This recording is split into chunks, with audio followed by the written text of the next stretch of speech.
जय हिंद, वंदे मातरम। बहुत बहुत स्वागत है आपका करंट अफेयर्स 100 पर। मैं संदीप बंसल आपका स्वागत करता हूं। चलिए, अभी रिसेंटली कुछ गाइडलाइंस इशू की गई हैं ministry of information and broadcasting के द्वारा, सूचना एवं प्रसारण मंत्रालय के द्वारा, कि किसी भी तरीके के कोई एड अलाउ नहीं की जाएगी जो ऑनलाइन बेटिंग को प्रमोट करती है। सवाल उठता है कि ऑनलाइन बेटिंग क्या है, ऑनलाइन गेम्स क्या है।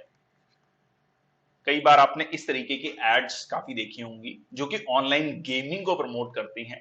यहां पर एक और पॉइंट आता है, अभी रिसेंटली एक जजमेंट भी आई थी, मैं उन जजमेंट्स के बारे में, लीगल पोजीशन क्या है उसके बारे में भी डिस्कस करूंगा कि game of skills end game of chance, क्या स्किल है और क्या चांस है।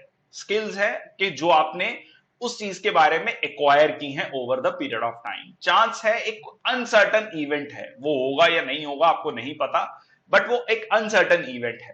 तो यहां पर क्लैरिफाई किया गया है कोर्ट के द्वारा, मैं इन सारी जजमेंट्स के बारे में डिस्कस करूंगा, और क्या इसको लेकर एक्सपर्ट्स का मानना है, क्या इसको लेकर इश्यूज हैं और क्या होना चाहिए, इन सब के बारे में चर्चा करेंगे।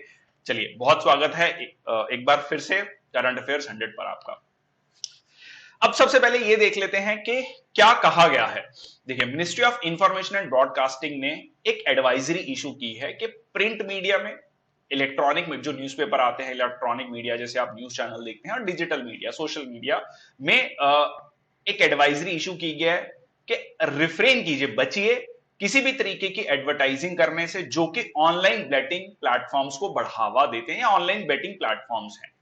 क्योंकि इसके बारे में रिसेंटली कई सारे केसेस सामने आए हैं जिसमें कि ऑनलाइन बेटिंग जो वेबसाइट्स हैं, एप्स हैं, प्लेटफॉर्म्स हैं, उनको बढ़ावा दिया जा रहा है। इस तरीके के ज्यादा उनके सामने केसेस आए, और जो बेटिंग और गैम्बलिंग है वो इलीगल है in most parts of the country. देखो यहां पर एक ध्यान से पढ़िएगा, इलीगल, अवैध है most parts of the country, not in the whole of India. पूरे भारत में इलीगल नहीं है, तो मतलब कहने का मतलब कि ये कुछ हद तक लीगल है। आऊंगा इस पे। जैसे कि आपने कई बार देखा होगा कि राज्य सरकारों के द्वारा लॉटरीज इशू की जाती हैं, तो वहां पर ये अलाउड है, और किन मुद्दों में ये अलाउड है, कहीं कहां पर नहीं है, उनको भी डिस्कस करेंगे। अब इसकी वजह से क्या हो रहा है कि एक सामाजिक और आर्थिक रूप से एक रिस्क आ रहा है कंज्यूमर्स को लेकर, बच्चों को लेकर, यूथ को लेकर। ये सारी गाइडलाइंस कहीं ना कहीं उसको ध्यान में रखते हुए इशू की गई है। ये कहा गया है कि जो एडवर्टीजमेंट्स हैं ऑनलाइन बेटिंग को कहीं ना कहीं वो प्रमोट करते हैं लार्जली प्रोहिबिटेड एक्टिविटी। जो लार्जली प्रोहिबिटेड एक्टिविटी है, मतलब बेटिंग की बात कर रहे हैं, जुआ, सट्टा, जिसको हम हिंदी में जुआ या सट्टा भी कहते हैं। और ये भी कहा गया कि ये सीधा सीधा वायलेशन है इस तरीके की एडवर्टीजमेंट कंज्यूमर प्रोटेक्शन एक्ट 2019 का, cable television network regulation act 1995 का, और प्रेस काउंसिल एक्ट 1978 का। ये लार्जर पब्लिक इंटरेस्ट में नहीं है इस तरीके की एडवर्टीजमेंट्स, और ये एडवर्टीजमेंट इंडियन ऑडियंस को टारगेट नहीं करनी चाहिए। मैं आपको एग्जैक्ट गाइडलाइंस भी पढ़ाता हूं कि क्या लिखा गया है। देखिए, पहली चीज क्या लिखी गई है, ये लिखा गया है कि कोई भी एडवर्टीजमेंट किसी भी व्यक्ति को डिपिक्ट नहीं करेगा जो 18 वर्ष से कम हो, मतलब जिसकी उम्र जो है 18 वर्ष से कम हो, ये जो 18 वर्ष के लगता हो कि 18 वर्ष से कम है। फॉर एग्जाम्पल, देखिए कई बार आप ये कह सकते हैं कि कोई फिल्म स्टार है या कोई भी पर्सनालिटी है जो कि उसको दिखाया गया है उसमें कॉलेज स्टूडेंट या स्कूल का student, for example 3 idiots movie. तो अब आप कहेंगे कि वो उस एक्चुअल एज तो बहुत ज्यादा है, बट उसमें शो किया गया है, तो कहीं ना कहीं ये चीज इंपॉर्टेंट है कि कोई भी ऐसा व्यक्ति जो 18 वर्ष का या वहां पर दिखाया गया हो, वो इस तरीके की एड्स में नहीं होगा। Engage in a playing of online game for real money means ये नहीं कर सकता, इस तरीके की कोई भी एडवर्टीजमेंट नहीं होगी। अच्छा, प्रिंट और स्टैटिक मीडिया में, जो कि न्यूज़पेपर में, वहां पर कहीं ना कहीं ये चीज को मेंशन किया जाएगा। क्या चीज मेंशन की जाएगी कि इसमें एक वित्तीय जोखिम है, एलिमेंट ऑफ फाइनेंशियल रिस्क, और इसकी आदत लग सकती है, B addictive, it may be addictive, और रिस्पॉन्सिबली खेलिए और अपने रिस्क पर खेलिए। और ये जो एडवर्टीजमेंट होगा वो पूरी एडवर्टीजमेंट का कम से कम 20% होगा, बहुत इंपॉर्टेंट है। और अगर ये ऑडियो वीडियो, मतलब कह लीजिए सोशल मीडिया के थ्रू है या इलेक्ट्रॉनिक मीडिया के थ्रू है, उसमें भी इस चीज को बोला जाएगा। एड में इस चीज के ये वर्ड देखिए, कोट अनकोट लिखा हुआ है, this game involves an element of financial risk, may be addictive, please play responsibility at your own risk. और ये जो डिस्क्लेमर होगा ये नॉर्मल स्पीड में बोला जाएगा, ये 10x स्पीड पे या 5x स्पीड पे नहीं बोला जाएगा। कई बार आपने देखा होगा कि आखिर में कंडीशंस अप्लाई वो ऐसे बोल दिया जाता है कि समझ भी नहीं आता है। तो ये आपका नॉर्मल स्पीकिंग पेज पर होना चाहिए, बहुत क्लियरली लिखा गया है। और ये भी कहा गया है कि ये जो लैंग्वेज है सेम होनी चाहिए, ऐसा नहीं होना चाहिए कि आप किसी और भाषा में बोल रहे हैं, एडवर्टीजमेंट किसी और भाषा में है और जो ये डिस्क्लेमर है ये किसी और भाषा में है। ठीक है जी, ओके। अब और ये भी लिखा गया कि ये नहीं शो करना चाहिए कि ये ऑनलाइन गेमिंग जो है ये बहुत अच्छी है, ये अच्छी इनकम अपॉर्चुनिटी है, ऑल्टरनेट एम्प्लॉयमेंट ऑप्शन है। ठीक है जी, ऐसा नहीं होना चाहिए कि कोई नौकरी पेशा कोई बिजनेस कर रहा है कि वो छोड़ के जो है फुल टाइम ये कर रहा है। तो इस तरीके की चीजें नहीं शो होनी चाहिए एडवर्टीजमेंट के थ्रू।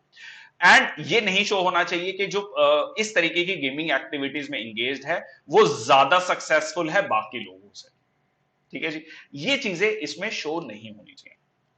अब देख लेते हैं, ये तो हो गया जो गाइडलाइंस इशू हुई। देखो कोई भी न्यूज, जैसे मैंने आपको पहले भी बताया है कि कोई भी न्यूज जो है उसके पीछे एक बैकग्राउंड होता है, तो बैकग्राउंड क्या है वो समझते हैं, वो इंपॉर्टेंट है इस न्यूज को कॉम्प्रिहेंसिवली समझने के लिए। देखिए 2021 में कई सारे लॉज आए ऑनलाइन बेटिंग और गेमिंग को लेकर, जिसमें कि कुछ राज्यों ने इस को लेकर कंप्लीट बैन लगाया। उन्होंने कहा कि नहीं जी ये बेटिंग और गेमिंग कंप्लीटली बैंड है। ठीक है, स्टेट ऑफ कर्नाटका जिसने कि कंप्लीट तरीके से बैन लगाया, तमिलनाडु ने भी ये किया। अब तमिलनाडु के केस में क्या हुआ, ये जो केस है ये कोर्ट में जाता है, जिसका नाम था जंगली games versus state of Tamil Nadu, 2021 का केस है, लास्ट ईयर का ही केस है, जिसमें कि कोर्ट ने क्या कहा, ये इंपॉर्टेंट है, कोर्ट ने कहा कि देखिए जी ऐसा है कि गेम ऑफ स्किल्स है ये, सॉरी गेम ऑफ स्किल्स है ये। अब ये जो गेम ऑफ स्किल्स है ये मद्रास हाई कोर्ट ने क्लैरिफाई किया कि can be played online for stakes, और इसको बेटिंग या गैम्बलिंग में नहीं डाला जा सकता। ठीक है जी, दस question and over arching ban impose by the Tamil Nadu सरकार ने जो ये ऑर्डर पास किया था उसको खारिज कर दिया। आगे देखते हैं, अब लीगल पोजीशन देख लेते हैं। देखिए ये जो है आपका इस पर लॉ जो है ये राज्य सरकार बना सकती है। भारतीय संविधान के अकॉर्डिंग 7th शेड्यूल में आपके 3 लिस्ट हैं, लिस्ट 1, लिस्ट 2 एंड लिस्ट 3। पहली लिस्ट जिसमें कि यूनियन लिस्ट हम कहते हैं कि जिसमें पार्लियामेंट ही लॉ बना सकती है, इसमें सिर्फ स्टेट लिस्ट ही लॉ बना सकती है। ये कॉन्करेंट लिस्ट है जिसमें दोनों पार्लियामेंट और स्टेट लेजिस्लेचर लॉ बना सकते हैं। अच्छा, इसमें केस में जब मैं बोल रहा हूं कि सिर्फ स्टेट लेजिस्लेचर, विधानसभा विधान परिषद ही लॉ बना सकती है, इसमें ध्यान रखिएगा कि एक एक्सेप्शन भी है। कमेंट सेक्शन बॉक्स में लिख दीजिए कि वो क्या एक्सेप्शन है। जब राज्यसभा रेजोल्यूशन पास करता है, स्पेशल रेजोल्यूशन पास करता है। ठीक है जी, अब पॉलिटी का वो टॉपिक हम डिस्कस नहीं करेंगे, बट मैं पॉइंट पे आ रहा हूं कि ये लिस्ट 2 में है, मतलब स्टेट लेजिस्लेचर का। तो अब आप पूछेंगे कि ये फिर केंद्र सरकार ने कैसे गाइडलाइंस इशू कर दी? गाइडलाइंस इशू की। ठीक है जी, अब लॉ क्या कहता है? देखो लॉ जो है अंग्रेजों के टाइम का लॉ है, कह लीजिए कॉलोनियल एरा का लॉ है। पब्लिक गैम्बलिंग एक्ट 1867, 150 साल, 150 साल से भी पुराना ये लॉ है। अब कुछ राज्यों ने इस लॉ को एज सच इंप्लीमेंट कर दिया, जो कि गैम्बलिंग को रोकने के लिए है, उत्तर प्रदेश, मध्य प्रदेश, दिल्ली। अच्छा, कुछ राज्यों ने क्या किया, अपने गेमिंग लॉज लेकर आए जो कि मूलतः इस पर ही आधारित हैं।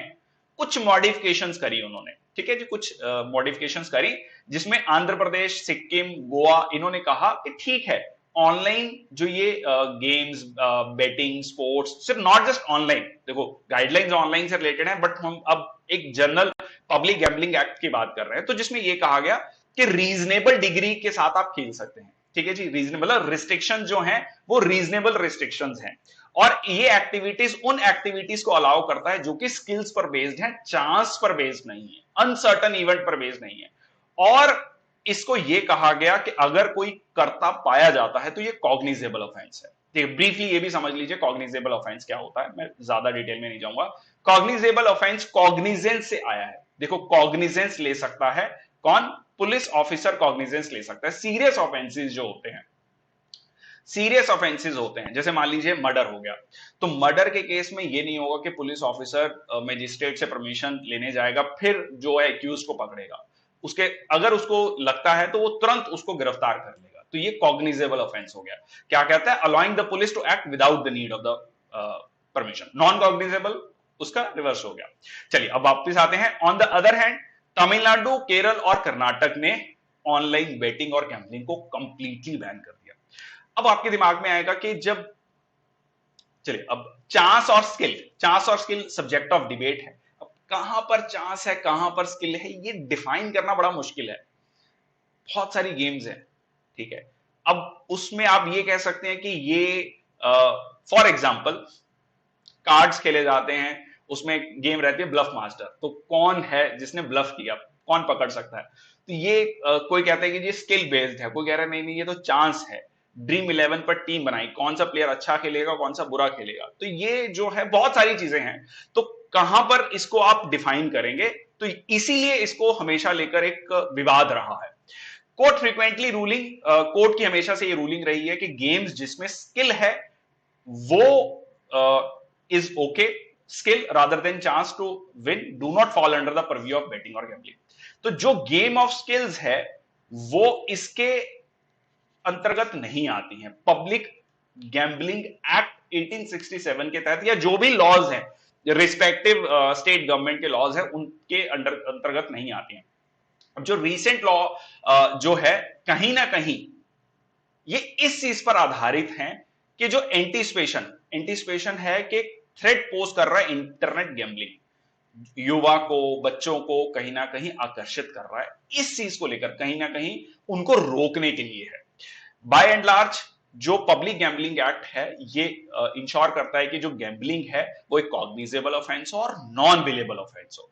नॉन बेलेबल ऑफेंस का मतलब क्या होता है? जिसमें बेल जो है is a discretion of the court. ऐसा नहीं होता कि बेल नहीं मिलती है नॉन बेलेबल ऑफेंस में, बेल मिल सकती है but it is a discretion of the court. Bail is not a matter of right. ठीक है जी। चलिए, तो ताकि to reduce the public threat post by the online gaming, ताकि इसको रोक लगाई जा सके। अब इसको लेकर जजमेंट्स देख लेते हैं। एक बहुत पुरानी जजमेंट है, पब्लिक प्रोसिक्यूटर वर्सेस ब्रजलाल सेठ। आप देख सकते हैं आजादी से पहले की ये जजमेंट है मद्रास हाई कोर्ट की। तो उसमें क्या कहा गया कि गेमिंग इन्वॉल्व स्किल्स, जो गेम है वो स्किल्स पर बेस्ड है।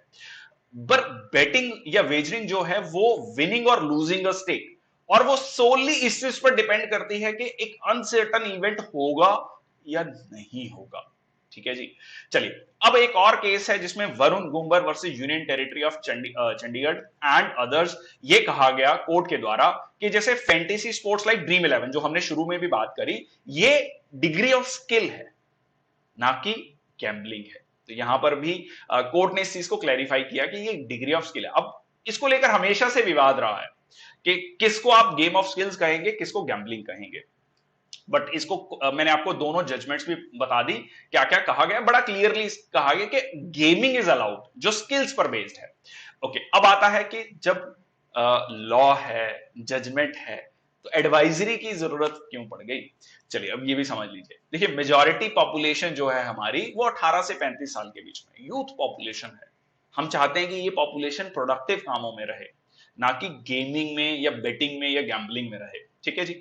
चलिए, अब वर्ल्ड हेल्थ ऑर्गेनाइजेशन, विश्व स्वास्थ्य संगठन सीधा सीधा ये कहता है कि बहुत सारी स्टडीज ने ये कहा कि ऑनलाइन गेम्स जो हैं वो बिहेवियरली एडिक्टिव हैं। आपको उस मतलब आपको आदत पड़ जाएगी उसकी। ठीक है जी, लत लग सकती है, आदत पड़ सकती है, जो भी आप कहना चाहते हैं। हैबिचुअल गेमर्स और bettors fail to take reasonable breaks. वो रीजनेबल ब्रेक्स नहीं लेते जो कि लेनी चाहिए। आप कोई भी काम करते हैं उसमें थोड़ा टाइम के बाद ब्रेक लेते हैं। पढ़ते वक्त तो ब्रेक ही ब्रेक चल रहा होता है। ठीक है, तो वैसे ही गेमिंग में भी थोड़ा सा ब्रेक लें। पढ़ के जब थक जाते हैं तो गेमिंग में क्यों नहीं थकते, ये कहा। चलिए, on a lighter note, affect their overall wellbeing.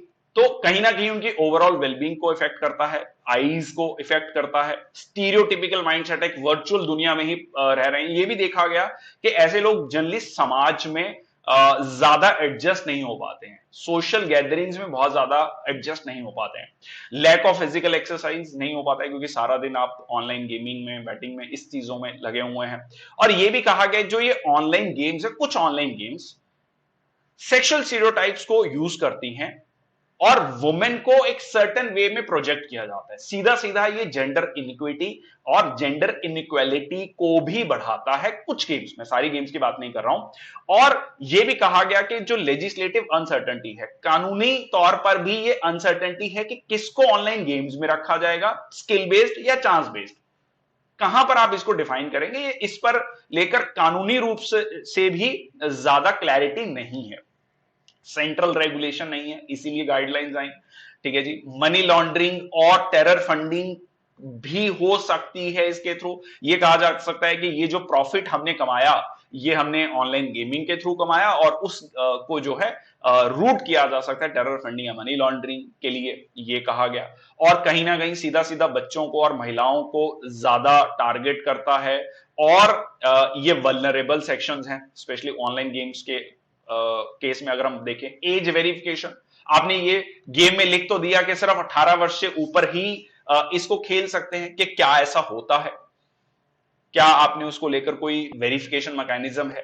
Parental control या रिस्क फ्लैगिंग सिस्टम, कई बार ये भी रखा गया कि पेरेंटल कंट्रोल्स हो, अगर आप अलाउ कर भी रहे हैं मान लीजिए एक सर्टेन एज ग्रुप को, मान लीजिए 18 साल से कम, तो उसमें पेरेंटल कंट्रोल्स होने चाहिए। उसके बाद ये कॉलोनियल एरा लॉ, 1867 का लॉ आज के डिजिटल वर्ल्ड को कैसे डिफाइन कर दिया? डिजिटल नाम की चीज ही नहीं थी तब। How it is not meeting the needs of the digital world. और ये क्लैरिटी प्रोवाइड नहीं करता ऑनलाइन गेमिंग की। ऑनलाइन नहीं था, गेमिंग कह सकते हैं था, बट ऑनलाइन गेमिंग तो नहीं था, तो कैसे डिफाइन करेगा ये? ऑब्वियसली। चलिए, लॉ कमीशन की रिपोर्ट है 2018 की, legal framework gambling and sports betting including cricket in India. Law commission की भी रिपोर्ट कहती है कि लीगल फ्रेमवर्क होना चाहिए, इसको क्लैरिफाई किया जाना चाहिए। और इंपॉर्टेंट है कि एक पूरा का पूरा पॉलिसी फ्रेमवर्क बने ताकि ऑनलाइन गेमिंग को रीऑर्गेनाइज किया जा सके और उसको लेकर नई चीजें लिखी जा सके। चलिए, अब इसमें एक और पॉइंट आता है। और पॉइंट क्या आता है कि कुछ लोगों का यह भी कहना है कि बेटिंग को ही लीगलाइज कर देना चाहिए। अब हम ऑनलाइन बेटिंग ही कर रहे हैं। सिंपली ऑनलाइन बेटिंग क्या है? बेटिंग को आप ऑनलाइन एक इंटरनेट के माध्यम से कर रहे हैं। बट पॉइंट आता है, कुछ लोगों का कहना है कि बेटिंग जो है लीगलाइज हो जानी चाहिए। देखिए, अब बेटिंग के नुकसान क्या है ये तो हमने लगभग देख ही लिए कि क्या नुकसान है। ये सारे के सारे नुकसान की ही हम बात कर रहे हैं। लीगलाइज करने को लेकर कुछ लोगों का जो एक मत है वो मैं बता देता हूं, उसको लेकर उनका क्या पॉइंट्स हैं। उनका पॉइंट्स ये हैं कि जैसे शराबबंदी हुई कुछ राज्यों में, तो ये देखा गया कि वहां पर शराब का सेवन हो रहा है, ठीक है, और सीधा और गलत शराब का सेवन हो रहा है, ठीक है जी, और इससे करप्शन हो रहा है, ठीक है, करप्शन हो रहा है, शराब का सेवन अभी भी चल रहा है। तो क्यों ना उसको लीगलाइज करके सरकार रेवेन्यू भी जनरेट कर सके, उसको रेगुलेट कर सके। रेगुलेशन इंपॉर्टेंट है। देखिए, किसी भी चीज को बैन करना is not the only solution. ये एक मत है, आप कोई भी आप एक मत ले सकते हैं। आपका ये व्यू पॉइंट भी हो सकता है कि नहीं, ये सारी चीजें रेवेन्यू जनरेटिंग के लिए नहीं हो सकती, बट आपको दोनों पॉइंट व्यू पॉइंट बता रहा हूं। तो उससे करप्शन होता है, उसको रेगुलेट किया जा सकता है। जो रेवेन्यू जनरेट होगा उसको लोगों को अवेयर करने में लगाया जा सकता है, ठीक है। बट इसमें एक जो दूसरा व्यू पॉइंट ये कहता है कि आप पहले लोगों को वो अलाउ कर रहे हैं, जैसे टोबैको प्रोडक्ट्स हैं, लिकर है, और उसके बाद उनको कह रहे हैं कि मत इसका सेवन मत कीजिए। But again the point important here to notice कि सरकार के पास क्या उतनी व्यवस्था है कि सब चीज को बैन कर सकती है, कंप्लीट बैन कर सकती है। तो यहां पर पॉइंट आता है रेगुलेशन का, कि क्यों ना इसको रेगुलेट किया जाए, रेवेन्यू जनरेट किया जाए, और उस रेवेन्यू से बहुत सारे जो सोशल वेलफेयर प्रोग्राम्स है उनको चलाया जाए और लोगों को अवेयर किया जाए कि इसके नेगेटिव इफेक्ट्स क्या हो सकते हैं। और इससे जब उसको टैक्सेशन लगा दिया जाएगा, मान लीजिए हैवी टैक्सेशन लगा दिया आपने, 30, 40, 50%, 60% टैक्सेशन लगा दिया, तो कहीं ना कहीं वो चीज महंगी हो जाएगी और ऑटोमेटिकली ज्यादा लोग उसमें इन्वॉल्व नहीं होंगे, ठीक है जी। तो ये था आज का एनालिसिस ऑनलाइन गेमिंग बेटिंग को लेकर। कैसा लगा session, please comment section box में जरूर बताइएगा। अगर अभी तक आपने चैनल सब्सक्राइब नहीं किया है तो please do subscribe the channel. Thank you very much. जय हिंद, वंदे मातरम। खुश रहिए, मुस्कुराते रहिए।